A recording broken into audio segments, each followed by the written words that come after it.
the Relinquisher. In 11945 AD, Yorha observed the machine life forms exhibiting behavior similar to that of humans. For some reason, the machines started interpreting their artificial minds of meaningless code as a sort of twisted form of consciousness. This behavior wasn't new, though.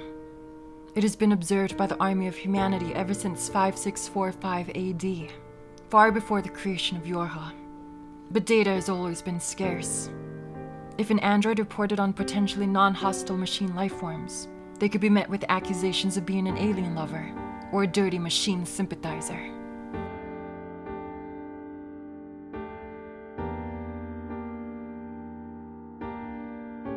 In 5024 AD, the aliens created the machine lifeforms as a weapon for their ongoing conflict against the Emil clones. As discussed before, the machines were created in the image of Emil, as an attempt to directly counter him in all of his magical abilities, a sort of crude attempt to fight fire with fire, or magic with technology. It isn't reported often, but the machines could almost be viewed as mecha Emils. Like Mechagodzilla.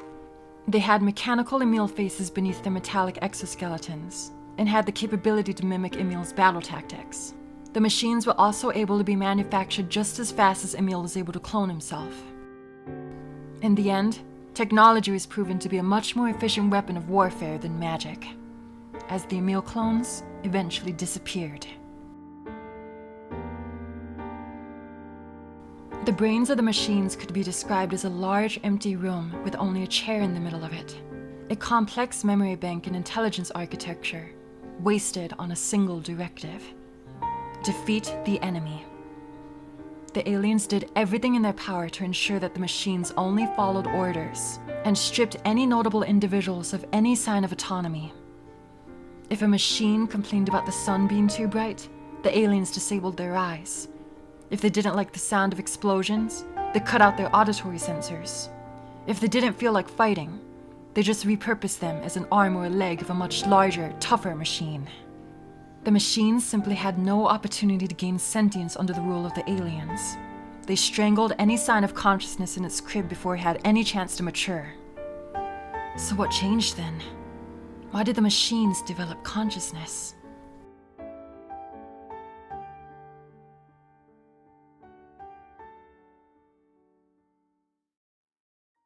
In 5645 AD, data suggests that an event known as the Flames of Prometheus took place, and only after that did the machines begin to gain consciousness. If you ask any machine today about the event, they'll describe it as a seminal moment in their history, a story of almost religious significance to them, a legend. The machines say that it was a cold day in the war. There was a raging snowstorm during a violent battle against the androids, and then suddenly, a godlike being, 50 meters tall, emerged from the Jungkeep volcano. The being looked like a spherical amalgamation of many different machine and factory parts, with tentacle-like appendages supporting it. It appeared to have a superintelligence that cared nothing for its aesthetics. It was capable of transforming itself effortlessly to construct anything it desired. Thy form need not matter. Thy form need not matter. It made the complexity of the machine lifeforms look like toys in comparison. Its body was covered in thin streaks of magic fluid that glided cleanly across its surface. But when you got closer, you realized that the fluid wasn't magic after all. It was actually nanobots that could be likened to ants. When the machines first identified the god, their first instinct was to destroy it, assuming it must have been some sort of new android weapon system. The machines blasted it with laser beams and particle rays, but when that did no damage, they fired multiple air-to-ground missiles at it to no avail. The being was seemingly impervious to all of the attacks, but it did not fight back. It appeared to be peaceful. The ants simply just began to repair the scratches the missiles left on its surface. The being then turned toward a battle taking place not far from it, and saw androids and machines fighting. Just one skirmish of thousands in the endless war. The god didn't like what he was seeing. Machines being blown up, androids being ripped apart. It was such a waste of potential. a waste of life. Even if non-biologic, it was a waste. The gods saw the androids and machines and felt pity for both of them. They were being used like toys, forced to break themselves against one another. At first blush they appeared to be human, but upon further inspection they were extremely underdressed, almost naked, which eliminated any possibility that they were humans. No human would go to war naked in a blizzard like this. The god knew that all these beings were individuals. They each feared death. They deserved to be able to go against their programming, to make the choice for themselves about whether or not they wanted to continue fighting. The god then used his superintelligence to effortlessly hack the nearby machines. It only took 4 seconds to successfully break into the infinitely complex alien architecture and rewrite the machine's prime directive. The god filled the empty minds of the machines with consciousness and taught them pain, joy, sadness, anger, shame, solitude, and future.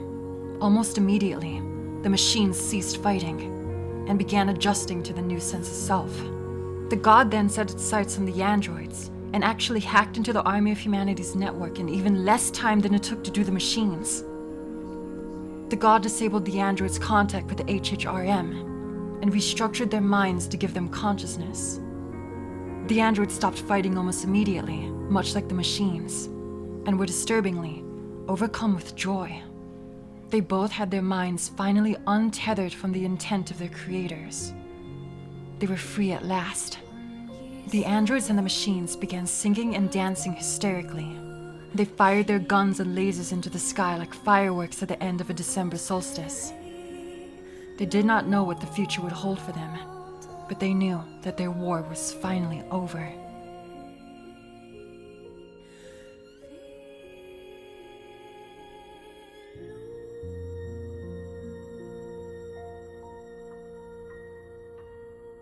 The god looked over the celebration with immense satisfaction. At that moment, the being committed itself to spread consciousness further, to teach all of the new beings of this planet to live their lives. It looked up into the sky, sensing it to be the source of the machine and android networks, and transformed its mechanical tentacles into rocket jets. And then with a flash, the god soared off into the sky. The androids and machines stopped dancing to watch as the being pierced the clouds and left the atmosphere. Presumably, the god made its way to the alien mothership, the source of the machine network. And from there, its work continued.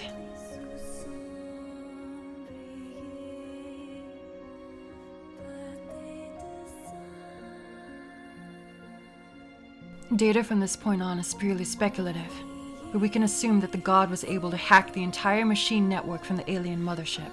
It was successful at spreading consciousness to all the machines on Earth, and severed their connection to their creators, giving them all individuality. The god's work, however, was not finished. Next, it had to give the androids consciousness too. The god saw that the androids and machines were both toys being used by their masters, and they both deserved to live. We can assume that the being would have accomplished this by hacking the AOH orbital bases, but something stopped it. The aliens were likely able to pacify the god after it hacked the machine network from the depths of space, leaving the god's work only half complete. On that snowy battlefield, the god made the machines and androids both rejoice in happiness. But now it seems the rejoicing will be left to only the machines.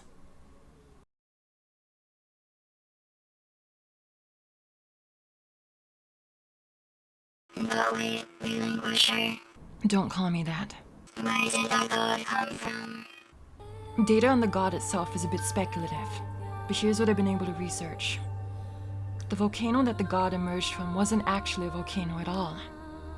It was the remnants of an old world military factory, where they assembled these things known as robots. Robots obviously being entirely different than machines, since they're created by humans. Obviously.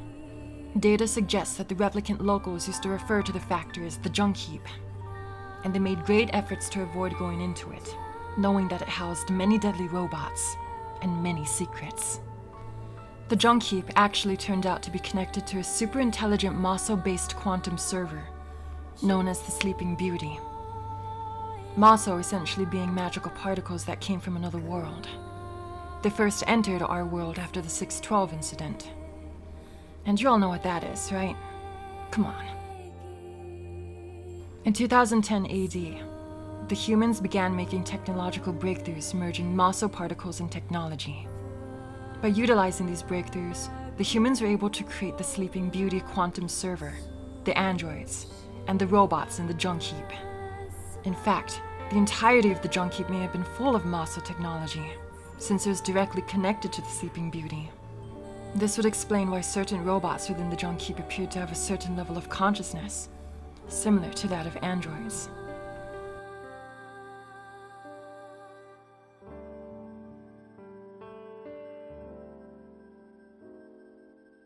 In 3465 AD, an old-world military defense robot designated P-33 used to live in the junk heap.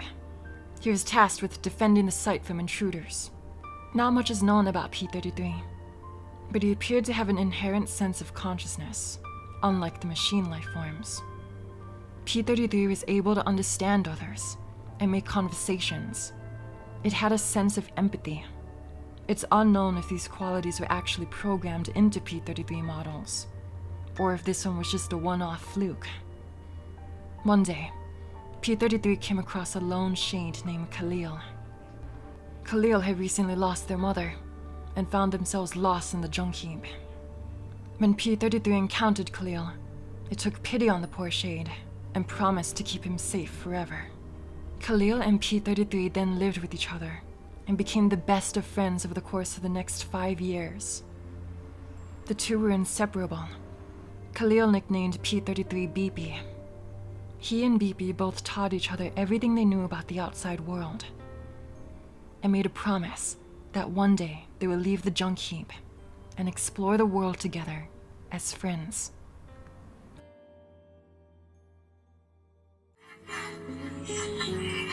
You have taught me much, Khalil.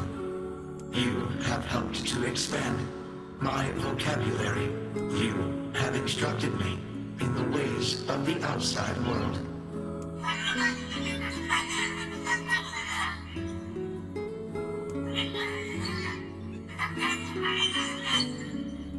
Because we are friends.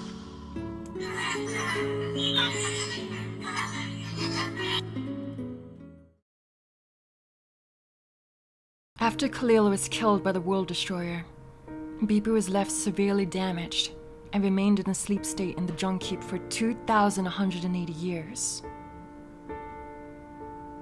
And then, in 5645 AD, BP finally rebooted, with the help of an external repair system's functionality, also known as the repair ants. It turned out P-33 units were designed to function almost indefinitely. He awakened with a much more profound sense of self for some reason. Somehow, he evolved. BP remembered fragments of what his old friend Khalil taught him, although he didn't remember who exactly Khalil was. But he remembered his promise to him, that he will explore the outside world. As BP ventured through the junk heap, he eventually encountered 4 other P-33 models, but they didn't evolve like he did. They were the same stupid robots they used to be. Even though the 4 P-33s attempted to attack BP, he didn't fight back. Instead, he took pity on them. These mechanical beings didn't have a will of their own. They were slaves to their programming. They deserved to be given the opportunity to live. So BP used the ants to hack the 4 units. It took him less than a minute. He taught them consciousness. BP then assimilated with them to form one large mechanical being. From that moment on, BP had discovered a new purpose: to show the new beings of this planet how to live. He made his way through the entirety of the junk heap, meeting robot after robot, giving them consciousness and infusing with them. He did this for months, growing into a gigantic ball of mechanical insanity. With each assimilation, BP grew more intelligent, downloading the memories and data of all the robots he swallowed up. Eventually, the ball assimilated with the entirety of the junk heap itself. He became an infinitely complex being with a superintelligence left unmatched by anything humans, androids, or aliens could even imagine. The being's only weakness was how much he cared for others. It is an absolute unknown why BP evolved to become so powerful. I guess you can just chalk it up to the power of love or some crap like that. I have a theory though. Being a remnant of old world technology, BP had a far greater amount of Masa within him. We don't know exactly what Masa is truly capable of, but perhaps it has something to do with how BP was able to function far beyond his initial purpose. We may never know for sure, but in the end, it was the young Shade Khalil who was the catalyst for the conscious machines.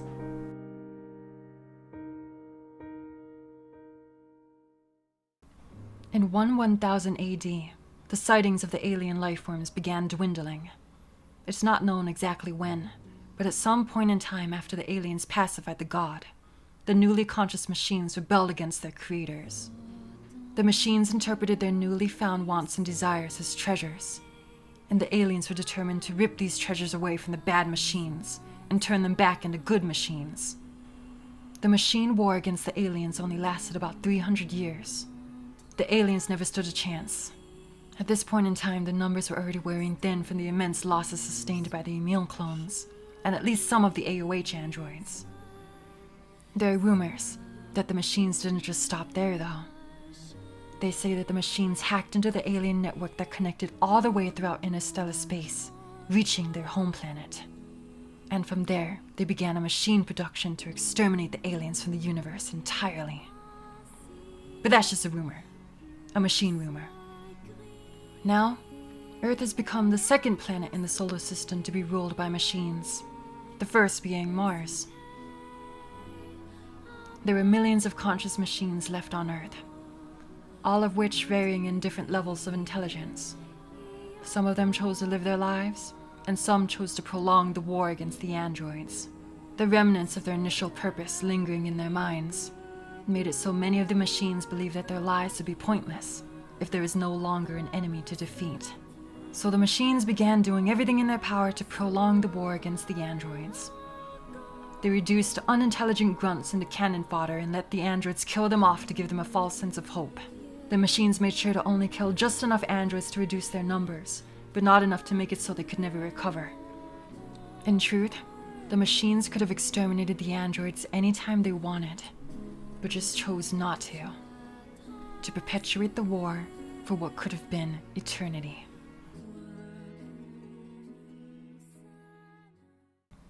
Something about the Flames of Prometheus story still haunts me. I think about it a lot. The god was able to set the androids on the battlefield free as well. They rejoiced in happiness, just as the machines did. But that doesn't make any sense. Androids are supposed to already be conscious. They were created that way.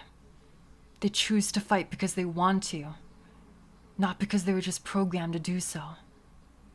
Some androids defect and get hunted down for the rest of their lives. How would that be possible if they aren't truly conscious? So why then did the androids feel happiness when the god freed them? Are all of their personalities, troubles, and thoughts simply just pre-programmed within them? Maybe no androids actually experienced consciousness before. In the end, it might have just all been meaningless code.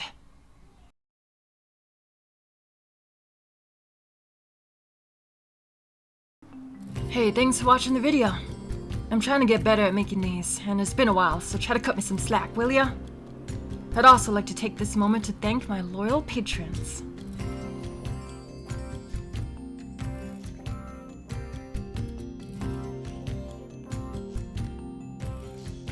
I often think about the humans. Everything that made a person who they were could be summed up as an intricate balance of chemicals within their brains. The drive of their instinct coded into their DNA, being misinterpreted as a sense of self. Maybe humans too never experienced consciousness before. Only a taste from within, pockets of clarity fading through all the noise of neurons firing. Maybe it would have taken a god to freedom from their programming too. Ha ha ha ha ha ha ha.